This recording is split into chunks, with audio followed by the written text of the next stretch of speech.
आज हम लोग इकोनॉमिक्स में दो टॉपिक पर चर्चा करेंगे। एक कंज्यूमर्स इक्विलिब्रियम उपभोक्ता संतुलन, दूसरा यूटिलिटी उपयोगिता। तो छोटा टॉपिक है कंज्यूमर्स इक्विलिब्रियम, उससे पहले चर्चा कर लेते हैं। उपभोक्ता संतुलन कंज्यूमर्स इक्विलिब्रियम क्या है? मनुष्य की आवश्यकताएं अनंत हैं और उसे पूरा करने के जो साधन हैं वो सीमित हैं। अतः मनुष्य अपनी आवश्यकताओं के महत्व के अनुसार उनका प्राथमिकता क्रम बनाकर जो जरूरी आवश्यकताएं होती हैं पहले उसको पूरा करता है। यानी अपने सीमित संसाधन को, अपने आय को अपने विभिन्न आवश्यकताओं पर इस प्रकार खर्च करता है कि उसे अधिकतम संतुष्टि प्राप्त होती है। और जब उससे अधिकतम संतुष्टि प्राप्त होती है, इसका मतलब हुआ कि जो खर्च करने का तरीका उसने अपनाया अपने विभिन्न ज़रूरतों पर, किस पर कम खर्च करें, किस पर ज़्यादा खर्च करें, किस पर पहले खर्च करें, किसको भविष्य के लिए टाल दें, इसका जो तरीका अपनाया उसने, उस तरीके से वो संतुष्ट है, उस तरीके से पूर्णतः संतुष्ट है, उसमें परिवर्तन नहीं करना चाहता है। तो इसी स्टेज को, इसी स्थिति को हम लोग कंज्यूमर्स इक्विलिब्रियम, उपभोक्ता संतुलन कहते हैं।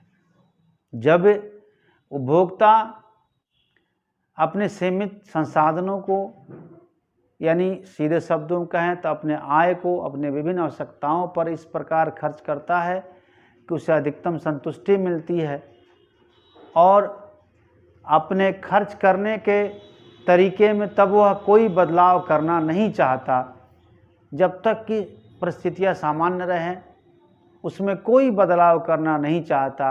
इसी स्थिति को उपभोक्ता संतुलन कहा जाएगा कि उस समय उपभोक्ता संतुलन में है, कंज्यूमर इक्विलिब्रियम में है। तो खर्च करने के अपने तरीके में जब उपभोक्ता बदलाव करना नहीं चाहे तो उसी स्टेज को, उसी अवस्था को उपभोक्ता संतुलन कहते हैं। अब आते हैं हम लोग दूसरा टॉपिक यूटिलिटी, उपयोगिता पर। उपयोगिता क्या है? हम अपनी विभिन्न ज़रूरतों को पूरा करने के लिए वस्तुओं और सेवाओं का उपभोग करते हैं, कंजम्पशन करते हैं। वस्तुओं और सेवाओं का उपभोग करने से हमारी ज़रूरतें पूरी होती हैं, यानी हमारी आवश्यकताएं संतुष्ट होती हैं। इसी संतुष्टि को उपयोगिता कहा जाता है। यानी वस्तुओं और सेवाओं में, पदार्थों में मनुष्य की आवश्यकताओं को पूरा करने की जो क्षमता होती है, कैपेसिटी, उसी कैपेसिटी को हम लोग यूटिलिटी, उपयोगिता कहते हैं। तो हम जब भी किसी आवश्यकता को पूरा करते हैं, यानी हम संतुष्ट होते हैं, और उसी संतुष्टि को हम उपयोगिता कहते हैं। अब आते हैं उपयोगिता होता कितने प्रकार का है। ये उपयोगिता दो प्रकार का होता है, टाइप्स ऑफ यूटिलिटी। सबसे पहला मार्जिनल यूटिलिटी, सीमांत उपयोगिता।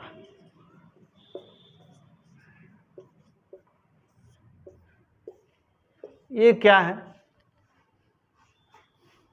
इसकी परिभाषा देखें आप, फिर आपको हम डाटा से बताएंगे, फिर ग्राफ बनाकर भी बताएंगे। सीमांत उपयोगिता क्या है? किसी भी वस्तु की एक अतिरिक्त इकाई का उपभोग करने से, मतलब हम जितना इकाई का उपभोग पहले कर रहे थे उसमें एक यूनिट ऐड कर देने से, एक एक्स्ट्रा यूनिट का कंजम्पशन करने से कुल उपयोगिता में जितना परिवर्तन हो उसी को कहते हैं हम लोग सीमांत उपयोगिता। किसी वस्तु की अगली इकाई का उपभोग करने से कुल उपयोगिता में जो परिवर्तन, चेंजिंग आता है, उसी को कहते हैं सीमांत उपयोगिता।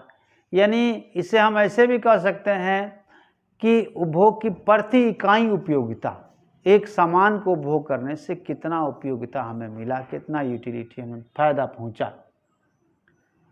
अब ये मैंने बताया डिफिनीशन में, किसी वस्तु के एक अतिरिक्त इकाई का उपभोग करने से कुल उपयोगिता, टोटल यूटिलिटी में जो परिवर्तन होता है, चेंजिंग होता है, वो सीमांत उपयोगिता कहलाता है। अब ये जो चेंजिंग है ये 3 रूप में हो सकता है जीरो चेंजिंग हो, कोई परिवर्तन ना हो सकता है पॉजिटिव चेंजिंग, हो सकता है नेगेटिव चेंजिंग हो।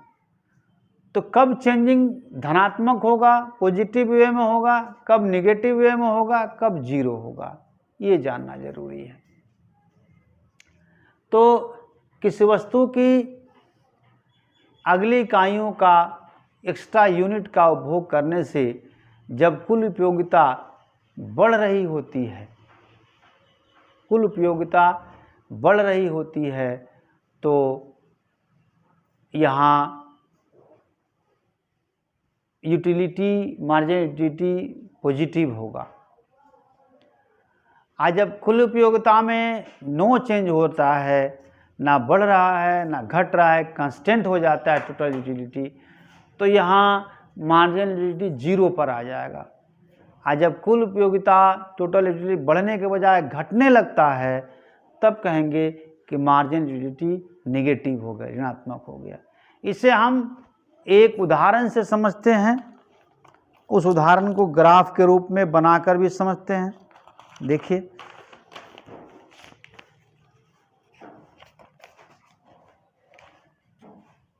इसका फॉर्मूला है marginal utility MU4 marginal equal to delta TU बटा डेल्टा Q। अब ये MU का मतलब हुआ सीमांत उपयोगिता, मार्जिनल यूटिलिटी, डेल्टा TU हो गया where MU is equal to marginal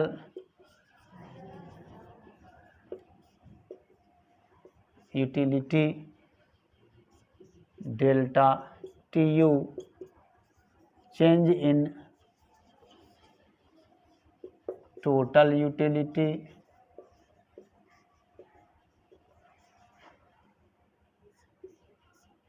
delta Q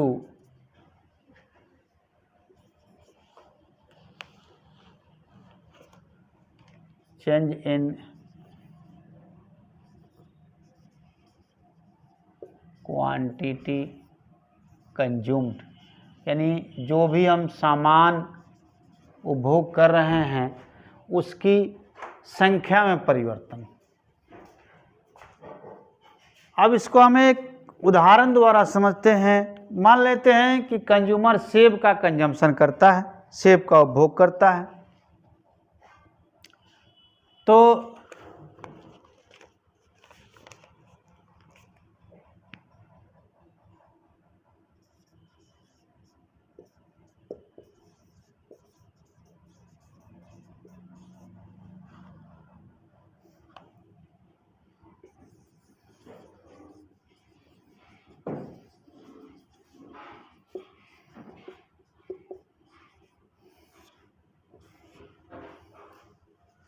marginal utility की विशेषता है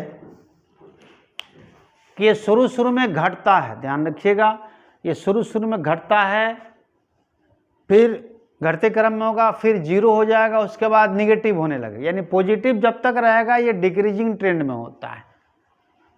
तो मान लेते हैं कि हम एक पहला सेब का कंजम्पशन करते हैं, इससे हमें नंबर में देखें तो 8 यूटिलिटी मिलता है।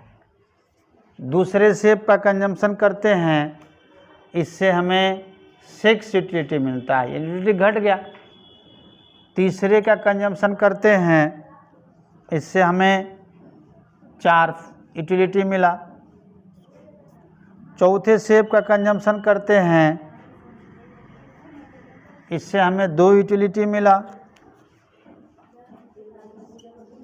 5वें स्टेप का कंजम्पशन करते हैं, इससे 0 यूटिलिटी मिला। 6ठे स्टेप कंजम्पशन करते हैं, -2 मिला। तो आप देखिए, ज्यों-ज्यों हम किसी वस्तु की अगली इकाइयों का उपभोग करते जा रहे हैं, मार्जिनल यूटिलिटी घटते जा रहा है। तो ये आपको ये जो 4 स्टेप दिख रहा है, ये पॉजिटिव यूटिलिटी हुआ, ये 0 यूटिलिटी हुआ, और ये नेगेटिव यूटिलिटी हुआ।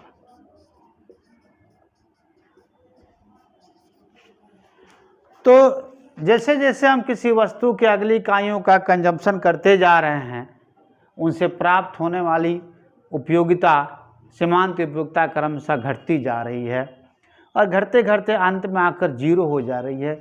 उसके बाद भी हम कंजम्पशन कर रहे हैं, तो ये यूटिलिटी डिसयूटिलिटी में चेंज हो गई। मतलब ये जो निगेटिव यूटिलिटी दिख रही है, इसको हम लोग डिसयूटिलिटी, अनुपयोगिता भी कह सकते हैं। मतलब ये हम बेकार कंजम्पशन, ज़बरदस्ती कंजम्पशन कर रहे हैं। अब इसको हम ग्राफ के थ्रू भी बनाकर दिखाते हैं।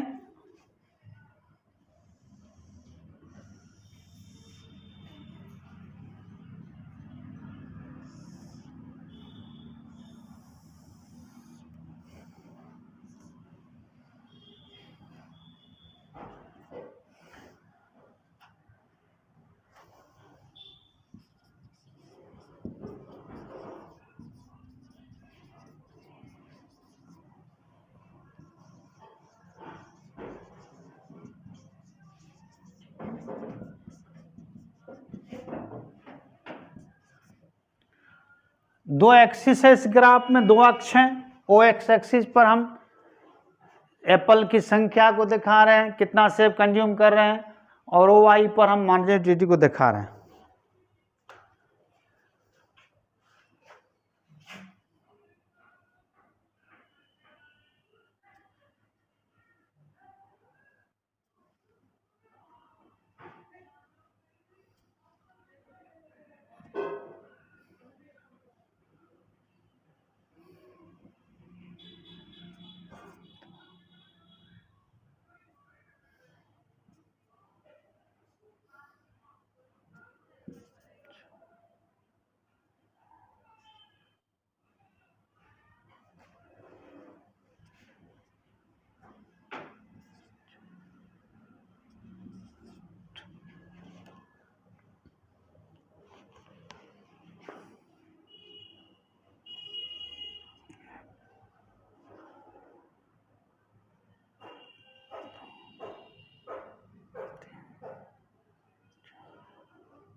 अब इस एग्जाम्पल को, टेबल को आप इसी से ग्राफ बनाते हैं। पहला सेब से हमें कितनी उपयोगिता मिल रही है? 8।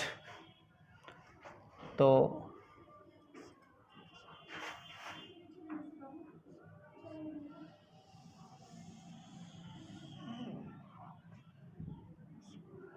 दूसरे सेब से 6,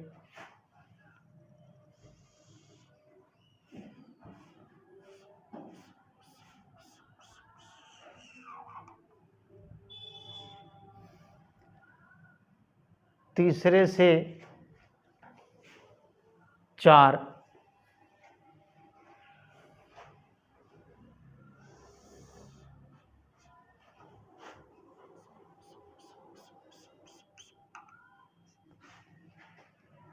चौथे से 2,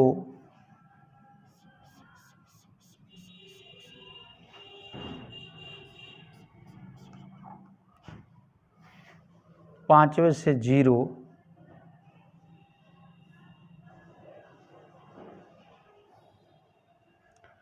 और माइनस में इसके नीचे आएगा।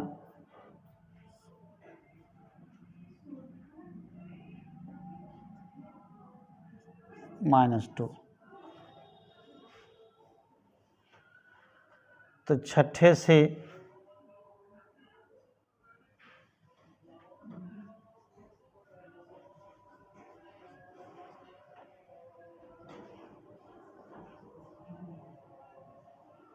-2 आएगा।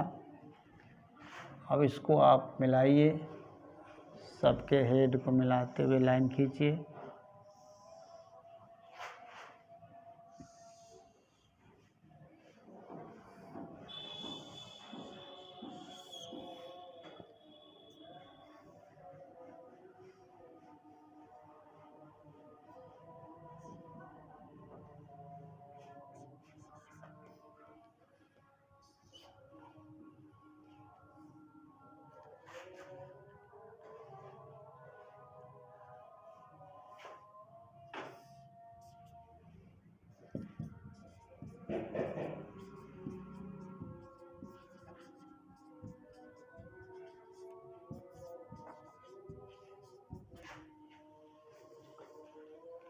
आप देखिए, तो इस ग्राफ को आप समझें, ये OX के नीचे आ गया माइनस वाला, सबके हेड को मिलाते हुए हमने लाइन खींचा। OX एक्सिस पर शेप की संख्या को दिखाया गया है, Y एक्सिस पर सीमांत उपयोगिता को दिखाया गया है, और शेप की किस इकाई से कितना सीमांत उपयोगिता प्राप्त हुआ इसको दर्शाते हुए हमने ग्राफ तैयार किया। 5 सेब खाने से 5वें सेब पर उसे 0 यूटिलिटी मिलती है। इसका मतलब हुआ कि उसकी भूख खत्म हो चुकी है, अब उसकी भूख नहीं है। छठा सेब वो ज़बरदस्ती खा रहा है, उपयोगिता के बजाय उसे अनुपयोगिता मिल रही है। तो ये जो पॉइंट है 5वें सेब का, यहाँ पे ये पूर्ण संतुष्टि का बिंदु है, फुल सेटिस्फेक्शन पॉइंट है। और जो लकीर खींचा गया डाउनवर्ड, MU मतलब मार्जिनल यूटिलिटी, ये जो लाइन है सीमांत उपयोगिता का लाइन है, मार्जिनल यूटिलिटी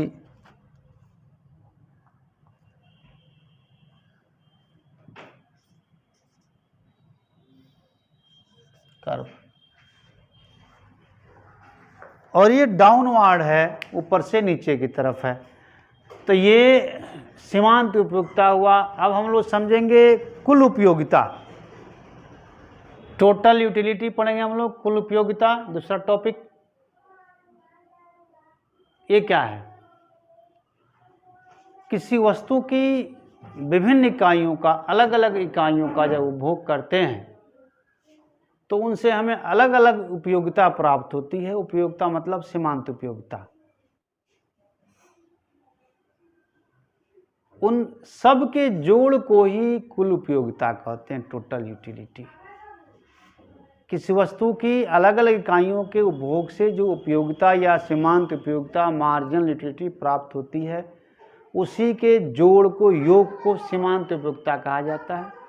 इसका फॉर्मूला होता है total utility equal to sigma MU, कुल उपयोगिता इक्वल टू, सिग्मा का मतलब योग हो गया, सिग्मा MU।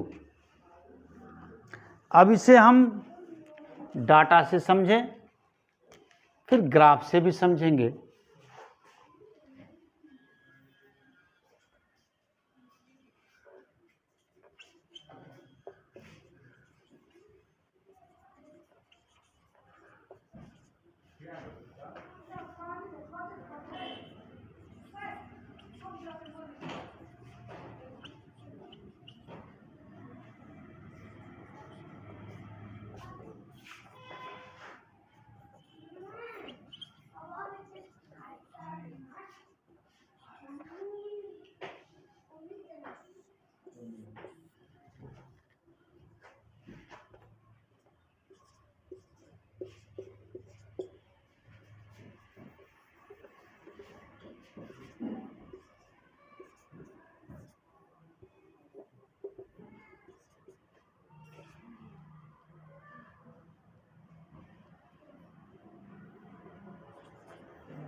इसको जोड़ते जाइए। कुल उपयुक्तता 8, दूसरा 8 + 6 14, तीसरा 8 + 6 + 4 18, चौथा 8 + 6 + 4 + 2 20। ये हो गया 8 + 6 + 4 + 2 + 0 20। ये हो गया 8 + 6 + 4 + 2 + 0 -2 = 18। तो कुल उपयोगिता सीमांत उपयोगिता में आपने देखा कि पहले वो घट रहा है, फिर स्थिर हो जा रहा है और फिर वो माइनस में चला जा रहा है। कुल उपयोगिता माइनस में नहीं जाता है, पहले वो बढ़ता है, घटते हुए क्रम में बढ़ता है, फिर स्थिर हो जाता है, फिर घटना शुरू होता है। अब इसे हम एक ग्राफ के द्वारा भी समझते हैं।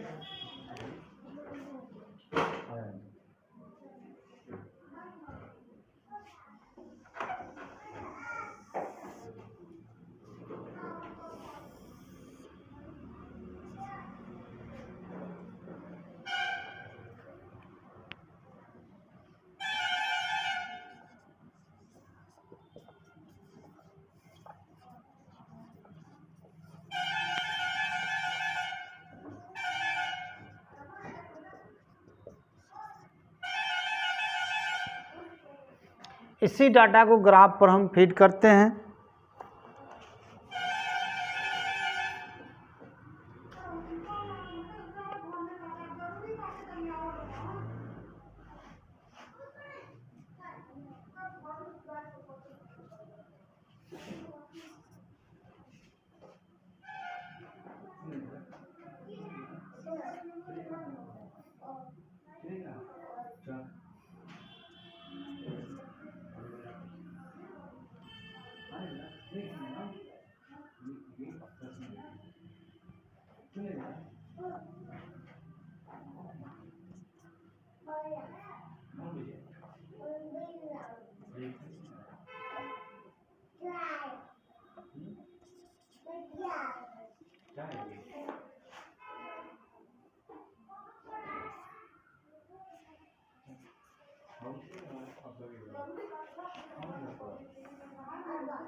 पहले एप्पल की कुल उपयोगिता कितनी है? 8।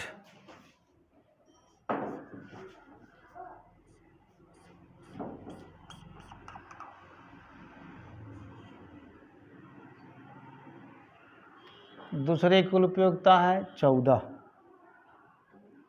बीच में आएगा।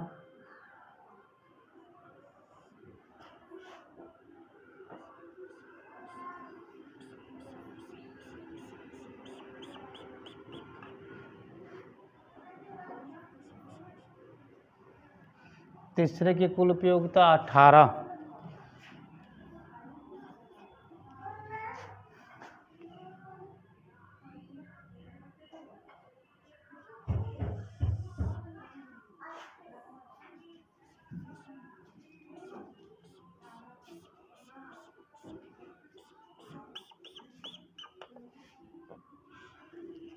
चौथे कुल उपयोगिता 20,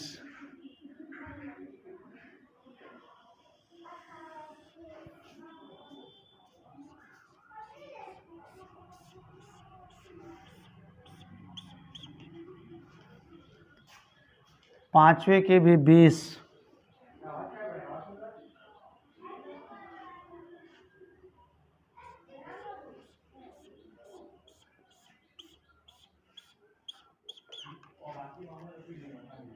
छठे के 18,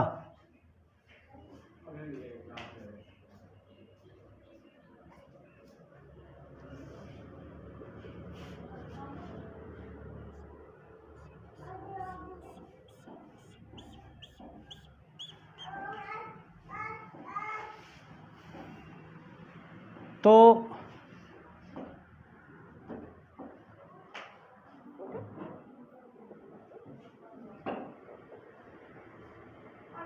सबके हेड को मिलाते हुए हम लाइन खींचते हैं।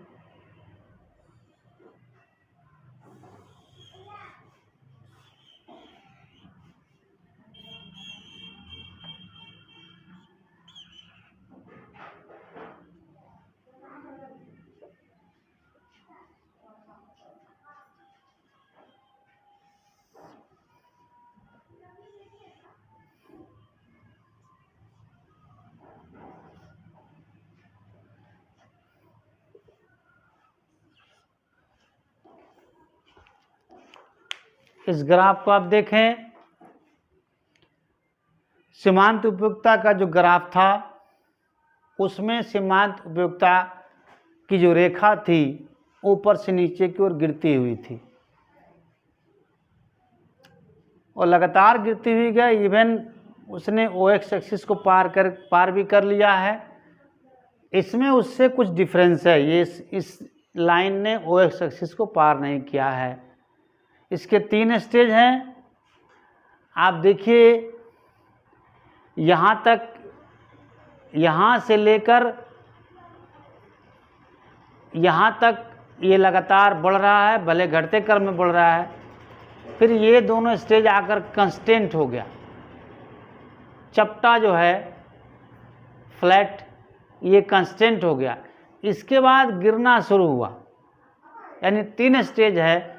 कुल उपयुक्तता की रेखा पहले बढ़ती है, ऊपर की ओर चढ़ती है, फिर जाकर कांस्टेंट स्थिर हो जाती है और फिर गिरनी शुरू हो जाती है। तो ये हुई कुल उपयोगिता। अब इसमें संबंध या सीमांत उपयुक्तता ह्रास नियम कल हम लोग क्लास करेंगे।